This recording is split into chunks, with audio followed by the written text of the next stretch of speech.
Je vais maintenant céder la parole à Monsieur Fabrice Levigoureux, rapporteur spécial du programme Enseignement supérieur et vie étudiante pour 10 minutes sur les actions et financements du CNUS et CROUS. Allez-y, Monsieur le rapporteur. Merci Madame la Présidente, Madame la Ministre, Messieurs les rapporteurs, chers collègues. Il me revient donc de vous présenter l'exécution du budget 2020 des programmes 150 Formation supérieure et 231 Vie étudiante de la mission Recherche et enseignement supérieur.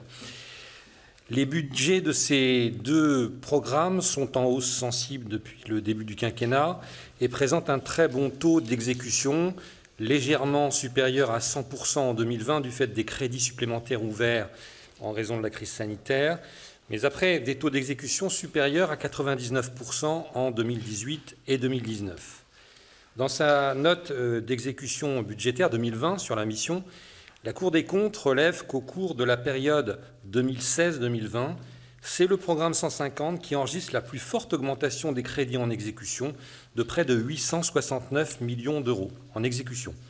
C'est un triplement de l'effort consenti sur ce seul programme en comparaison de la période précédente, 2012-2016, qui n'avait vu les crédits n'augmenter que de 262 millions d'euros. Pour le programme Vie étudiante 231, c'est un doublement de l'effort sur cette même période avec des crédits consommés en hausse de 458 millions d'euros. Le budget 2020 et ses 175 millions d'euros supplémentaires ouverts en loi de finances initiale a permis aux acteurs concernés de poursuivre la mise en œuvre d'un certain nombre de réformes que nous avons votées au Parlement. Accompagner les établissements dans la réforme des études de santé, augmenter les capacités dans les filières en tension, financer des projets stratégiques présentés dans le cadre du dialogue stratégique et de gestion, conduit à l'automne 2019 avec 80 établissements. S'agissant du programme 231, les 63 millions d'euros supplémentaires que nous avons votés en loi de finances ont principalement financé l'augmentation des bourses, découlant tant de l'augmentation tendancielle du nombre de boursiers que de la mesure de hausse de 1,1% du montant des bourses décidées à la rentrée 2019. 16 millions d'euros ont également permis de financer la titularisation d'un certain nombre de personnels des CROUS. L'exécution 2020 est bien entendu marquée par la crise sanitaire et les importants moyens débloqués pour y faire face, et a impacté principalement, bien évidemment, le programme 231 Vie étudiante, sur lequel l'impact a été le plus grand. Près de 240 millions d'euros sur ce seul programme ont ainsi été ouverts par les 3e et 4e lois de finances rectificatives afin de venir en aide aux étudiants en renforçant l'aide d'urgence à destination des jeunes les plus précaires, grâce au ticket restaurant à 1 euro pour les boursiers, étendu par la suite aux non-boursiers, ou encore à travers l'aide aux étudiants ultramarins isolés. Mais cela a aussi permis de compenser les importantes pertes d'exploitation des CROUS générées par la baisse de fréquentation de la restauration et des logements. Alors que nous avions voté un peu plus de 2,76 milliards d'euros sur ce programme 231, ce sont finalement donc plus de 3 milliards d'euros qui ont été consommés sur cette année 2020. Dans le cadre du printemps de l'évaluation, je me suis intéressé plus spécifiquement au réseau des œuvres universitaires et scolaires, composé d'une tête de réseau, le CNUS, et de 26 établissements régionaux, les CROUS.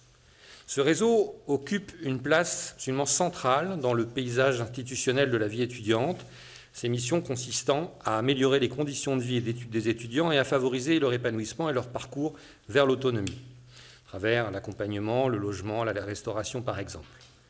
Unique opérateur du programme 231, le CNUS reçoit environ 500 millions d'euros de financement en provenance du budget de l'État, dont un peu plus de 300 millions sous forme de subventions pour charges de service public. J'ai souhaité m'intéresser à cette thématique à double titre. D'abord, au regard de la réforme récente de l'organisation du réseau, par un décret du 29 juillet 2016 relatif à ses missions et à l'organisation des œuvres universitaires. Et ensuite, bien sûr, au regard de son rôle central dans cette crise sanitaire. Les auditions que j'ai pu mener me conduisent à faire aujourd'hui plusieurs observations. En premier lieu, je tiens à saluer les récentes évolutions au sein du réseau qui vont dans le sens d'une meilleure gestion des deniers publics. Ces évolutions sont de deux ordres. D'abord, le développement d'outils et d'applications de gestion communs à tous les CROUS, dont la gestion est centralisée au niveau du CNUS, qui permettent de fournir des indicateurs et des tableaux de bord partagés par l'ensemble du réseau des œuvres. Ensuite, la modernisation de la gouvernance qui met notamment en place un dialogue de gestion annuel entre la tête de réseau et ses 26 établissements autonomes.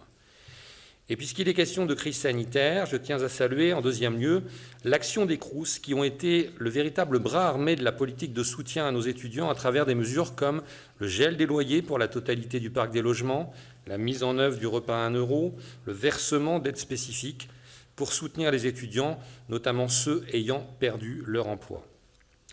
Les Crous ont également, durant cette période inédite, mis à profit la période pour de nombreuses innovations partenariales. J'ai pu personnellement mesurer dans ma région à Caen une mobilisation absolument remarquable des agents du Crous pour accompagner au quotidien les étudiants les plus isolés, pour mener des campagnes de communication complètement renouvelées à destination des lycéens, pour nouer des partenariats inédits avec des communes pour relayer les offres de services auprès des futurs usagers. Mais les pertes d'exploitation, les ressources propres que ces Crous tirent du logement et de la restauration ont été fragilisées par la crise, même si elles ont été intégralement couvertes en 2020 grâce au crédit complémentaire en loi de finances rectificative. Mais il convient de maintenir notre vigilance sur les compensations qu'il conviendra d'opérer en 2021, compte tenu notamment du succès des repas à 1 € étendus aux non-boursiers et un semestre 2021 très impactant sur les ressources propres, dont le niveau, finalement, impacte la capacité d'emprunt pour mener des projets d'ampleur, comme par exemple la réalisation du plan 60 000 logements. Êtes-vous en mesure, Madame la Ministre, de nous donner à ce jour une évaluation, un ordre d'idée des modifications de crédit qu'il conviendrait d'envisager au profit du programme 231 durant notre actuelle année budgétaire? Deux autres petits points d'attention. D'abord, un sujet relatif au compte d'affectation spéciale pension, CAS Pension, qui est devenu un véritable enjeu au regard de la fonctionnalisation d'un certain nombre de personnels ouvriers des Crous. Ce CAS Pension est actuellement géré par la tête de réseau, le CNUS, alors même que les 26 Crous ont une autonomie dans la gestion de leur masse salariale et de leur personnel. Dans un souci de bonne gestion, il semblerait pertinent de redescendre ce sujet du CAS Pension au niveau des membres plutôt qu'au niveau de la tête de réseau afin d'avoir une vision non faussée de la masse salariale. Enfin, je l'avais soulevé dans mes précédents rapports, il n'y a plus depuis 2013 de convention d'objectifs et de moyens en vigueur liant l'État et la tête de réseau, le CNUS. Je ne doute pas que la crise n'a pas facilité les avancées sur cette question, mais pouvez-vous nous assurer, Madame la Ministre, que ce sujet est bien identifié et de quelle façon vous allez l'intégrer et intégrer les enseignements de la crise peut-être également dans cette future convention. Je vous remercie.